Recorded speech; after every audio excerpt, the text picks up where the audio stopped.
Hoje a gente vai falar um pouquinho sobre a história do rei Davi e algumas particularidades da vida dele. Eu sou Yair Alon e esse é o Zohar Diário.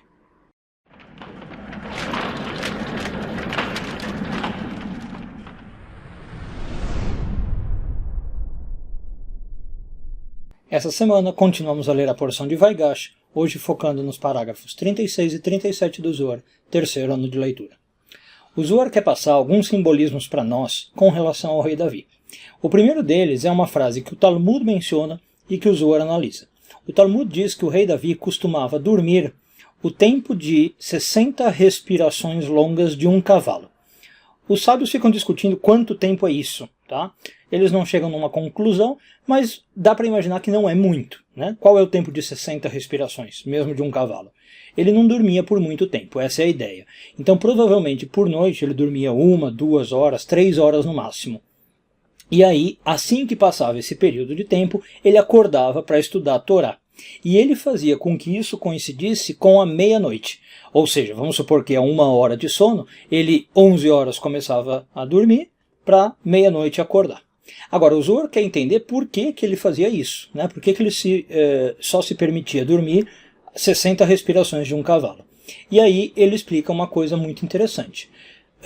Quando a gente dorme, isso talvez você já tenha ouvido falar, a nossa alma sai do corpo, né? A gente fica com o corpo aqui minimamente sustentado, a maior parte da nossa alma está em outra dimensão, ela vai para outros mundos. E isso é um estado muito parecido com a morte, segundo o Talmud, segundo o Zohar. Tá? Na verdade, os sábios dizem que isso é um estado de 1/60 da morte. Se você pegasse isso e multiplicasse por 60, você chegaria no estado de morte.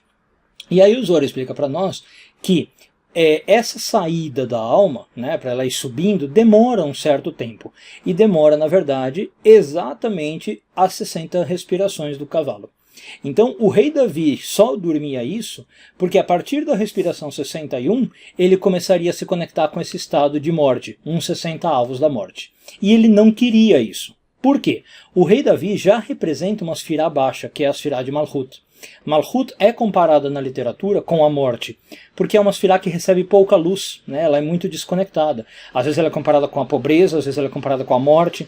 Então o Davi, sabendo que ele já tinha esse nível baixo, ele não queria se conectar mais ainda com a energia de morte. Então ele dormia realmente só o necessário, né, para não se conectar muito com essa energia, e depois ele fazia, aliás, o inverso. Ele acordava para estudar a Torá, né, que é o que dá luz para a pessoa, em especial à meia-noite.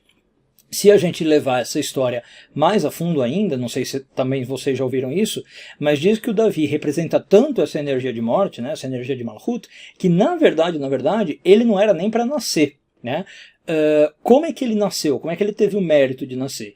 Diz que o Adão, na sua sabedoria ou na sua elevação espiritual, ele conseguiu ver todas as gerações do mundo, e um dia ele viu que tinha essa pessoa que era super importante, super elevada, que deveria vir a nascer e que não ia nascer, né? Ele viu que era uma pessoa, por exemplo, que estabeleceu o reinado de Israel e a casa do Messias, né? De onde viria o Messias.